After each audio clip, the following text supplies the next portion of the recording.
Hello and welcome to the 360 Payments training video on basic functions within your TransLink TransFirst online reporting portal.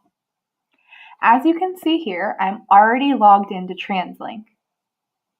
This is what should be appearing for you when you log in. Now, it might vary a little bit based upon the allowances that you have, but this will basically be you that you're seeing upon first logging in. The one report that I would like to point out that is quite important is the transactions report. This is how you can view any transactions that were run and also see when those transactions should be deposited to you. You can select a date range, and you can do a narrow date range, or you can go back quite far. For example, I'll go ahead and run a query on all transactions run within a year's time period.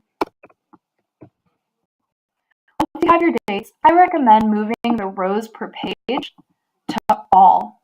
This way you don't have to scroll through several pages of data. From there, you'll go ahead and select the button that says Create Report. As you can see, the system generated all transactions run.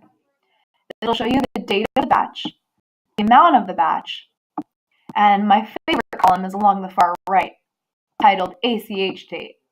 That is the date that you can expect to see the deposit in your bank account. Now, if you're interested in knowing what transactions were inside that batch, go ahead and click the button on the left titled Details. That's going to generate a window for you listing every single transaction and quite a bit more data. As you can see, the card number is truncated for security purposes. You cannot see the full card number. And then it'll show you the date, the amount, the reference ID, and the entry mode, which allows you to see how the transaction or where the transaction was run. If interested, you can also click on the link of the card number to see any other history on this particular card. Let's take a look at transaction number 2. This allows us to see every single time the card was attempted or processed. That can be really helpful if needing to see the specific history of a certain customer. The other section I'd like to point out within TransLink that's quite important is the statement section.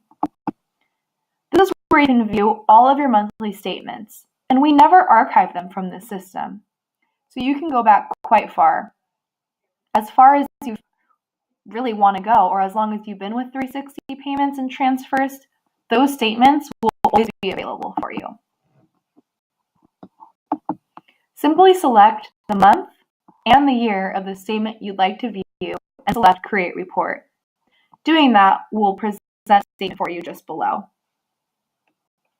Those are the two most common reports within TransLink that I recommend being familiar with. There are several other reports that you can view or you might find helpful, but this should be good to get you started with the TransLink system.